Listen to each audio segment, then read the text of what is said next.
I think you put out a tweet the other day, if I'm not mistaken, about we're kind of just, there's like this single, maybe this wasn't you, but or maybe I was just thinking about familyless, kind of lost group of people who aren't getting married, who are kind of just out there looking for identity, looking for purpose.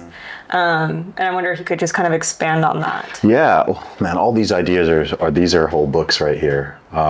Speaking of, is that what's going to be in the book? What's the book?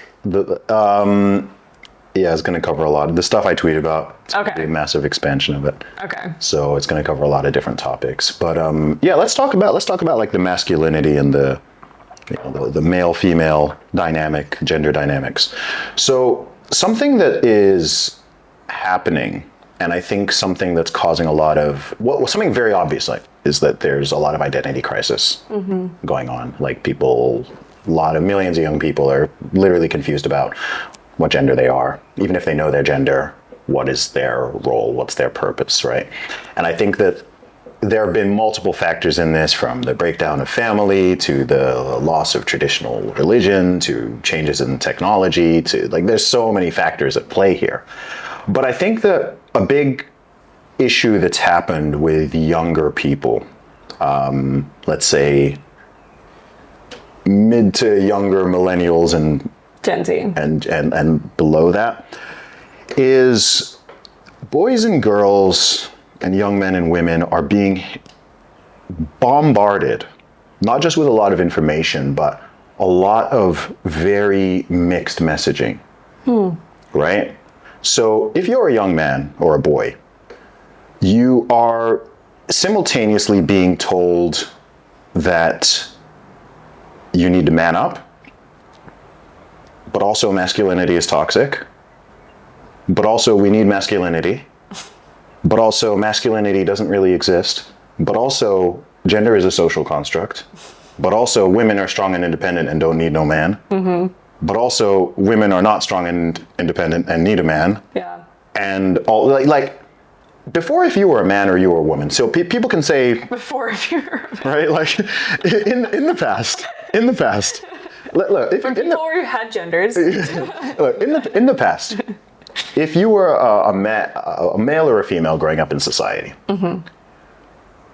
for most of human history, and still in most of the world, there's not much confusion or question about what your role in society is, right? For thousands of years of human history, okay, you're a boy, you're going to grow up to be a man. Your role is to be a protector, be a provider, be a patriarch, be the priest of your family, and you're a warrior. Your role is here, right? So whether this can manifest in a lot of different ways, you might literally be a warrior who's going out into battle, or you might be a doctor who's this. You might be a farmer or constructor, whatever it is, right?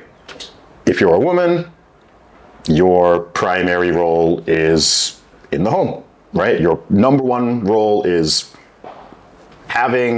raising children, that next generation, the social aspect, even handling a lot of the finances and the resources and things like that, the social dimension, that's your role, right? So, and I'm not saying that this is perfect, right? No. But this is how it was. That's what it was. That's what it was, right? So you weren't having, in the 1800s and even 19, there weren't boys growing up like, oh, what's my purpose as a man, right?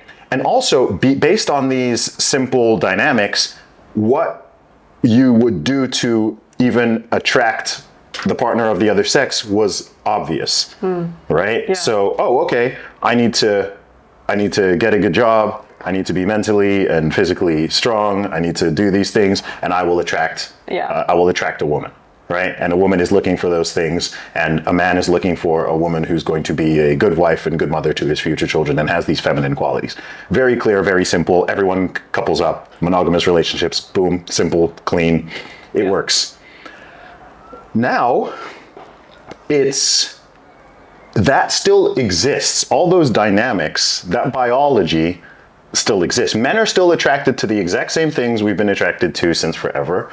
Women are primarily still attracted to the same things they've been attracted to forever. However, due to all these political and social and technological and cultural changes, the the messaging and the options have been so expanded that it's causing problems, right? Because women don't need men on an individual level.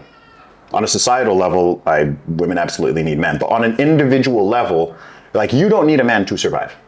No. Okay? If you were born 200 years ago, you did. Yeah. Right? Right? Like, so, yeah, it's just facts, right? Like, and there's an upside to that. But also, it means that a man is like, well, what do I even do? Yeah. Like, before, my dad or my granddad, he just needed to, like, have a shower every day, like, brush his teeth, be somewhat clean, have a decent job and an income, and he could pretty much be guaranteed a decent wife. Yeah. Right? And his grandma probably, she just needed to do, like, a few simple things, and she's almost guaranteed a good husband who's going to look after her, and, they'll raise the kids together. And now it's like, oh boy, like, what do we do? So I think both men and women are having this, especially younger ones, are having this kind of confusion about, like, well, like, what's my role? What do I do? Like, are we still supposed to be the providers? Like, women still are attracted to that and still say they want that, right? If you ask a young woman what quality she wants in men, a lot of them will talk about, ambition. A lot will say, oh, I'd like a man who even earns X amount of money, whatever. But then at the same time, 2 seconds later, they'll be saying, I earn my own money, I'm strong, I'm independent, I don't actually need a man, da-da-da. And so it's, like I said, it's just mixed messaging all the time. Yeah. And I know as a man, you're constantly getting hit with, men need to man up, where have all the good men gone? What happened to chivalry? This and this and this. And then 2 seconds later, it's like toxic masculinity and like this and this. And it's just like, what's going on? And then with women, they're being pushed, a lot of overt or covert feminism. Yeah. Right? You're not just equal to a man, but like almost the same as a man. And you should compete directly with men. And there's a gender pay gap, and we need to fight the patriarchy, and we need to do this. Like, it's all trying to, like, shove women into the man box. Yeah. Right? Men are being told, you need to be more in touch with your masculine side, but you also need to be more in touch with your feminine side. And women too, like, you need to do this, and you need to. And I just think that millions and millions of people, whether or not that they're able to articulate it in this way, they're growing up in that society and in that culture. It's in the media, it's in the movies, it's in the music, it's in everything. And I think it's just deranging. Yeah. I think it's just deranging. And then on top of it all, you run the sort of latest version of the gender madness program, which is that gender is just a social construct, and actually men and women are social constructs, and a man can be a woman, and a woman can be a man, and you can be neither, or you can make up your own gender, and anyone who questions that is a bigot, and this, and I just think, boy, a lot of people are just like, what do I do? I think if you're a young man, if you're an 18-year-old man or woman right now, and you're just, growing up in America, or you're growing up in the UK or whatever, it's so mixed up. It's so mixed up, right? Just on one, again, and then even, it's amazing because it's on every level, right? It's like, even with both men and women, right? And then, you've got things even like, you've got hookup culture, you've got Tinder, you've got this. It's like, being promiscuous is empowering, right? You should sleep around with whoever you want, and you should just do whatever you want. Just do whatever makes you feel happy in that moment. Just do whatever you want. Anyone who judges you or criticizes, like, they're all bad or whatever, right? But then also you've still got there's this weird clash between, this flip-flopping between the sort of traditional and conservative and the uber liberal and progressive and just, do what thou willst, but also not really. It almost so crazy because it almost feels like we've come back around, and you can talk a little bit about this, but on the, at least, I'm going to be real honest. Yeah, do it. For transgender people, just how I am with money, I'm like, if you want to go get a surgery and do what you want to do, go ahead. But you're not allowed to, you're not allowed to play sports. Yeah. And, if you want to do that, I'm never going to tell, if the government's telling... Well, you can play sports, just not men against women. Yeah, you're not like you're not playing, you don't get everything, right? It's almost an own, like men are owning women. It's like so backwards, right? We were so like, men are, there was almost a 2016, if I had to like pick a time period where people were like, really like rah girl boss, like kind of, let's find equality, let's find parity. Okay, so like a man competing in a female league team, whatever, and then winning it, the thing, because let's be honest, and being celebrated for. Yes, exactly. Honestly, it's so goofy. This is what I mean.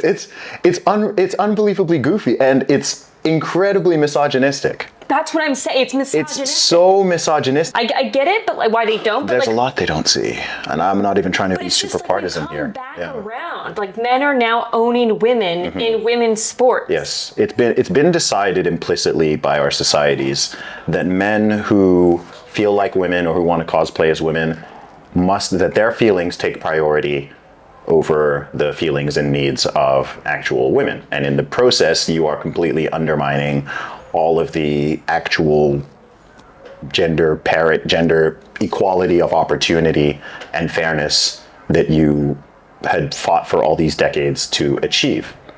And to answer why people don't see it, okay, here's another one of my thoughts. And this is why I think that, the quote unquote left, the progressive side of the left wing, has gone off the hinges in the last, especially over the past decade. I think it's because the more equal a society is in terms of laws and general fairness and social tolerance and all that those genuine positive liberal qualities, the more the need for progressives or that wing of the left becomes. Right? Again, go back to other times in history, even if you just look at the USA.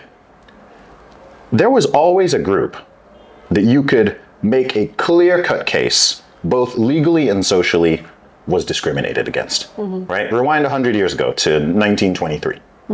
Okay? Where literally not everyone could vote. Yep. Right? If you are of this race, you cannot vote. If you are a woman, you cannot vote. If you are this, and the actual, so this is what people were being lynched.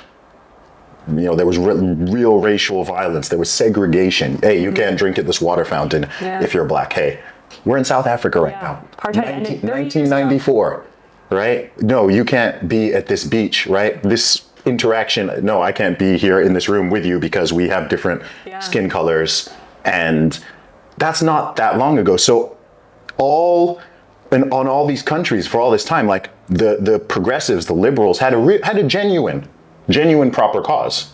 Hey, no, we want equal rights for everybody. We want women to have equal rights for men. We want black people to have equal rights as white people. We don't want segregation. We don't want unfair discrimination. We don't want people being beaten up in the street because of their gender, because of their race, because of their sexuality, because of all these. So all this progress was made in literally under a century. Right? Incredible progress, civil rights movements. People became genuinely so much more tolerant and kind and decent towards each other. But then, once you achieve that, what do? So you still have all these people, millions of people who they're activist minded. They want to fight for change. They're looking for the oppressed class that they can lift up. They're looking for this end. I think they're just misfiring right now. Yeah. Right? It's like they haven't just looked up and gone, hey, actually we've made some great progress over the past century. Right? So even the people who are there, trans rights or human rights, trans rights, what do people even mean? What rights do trans people not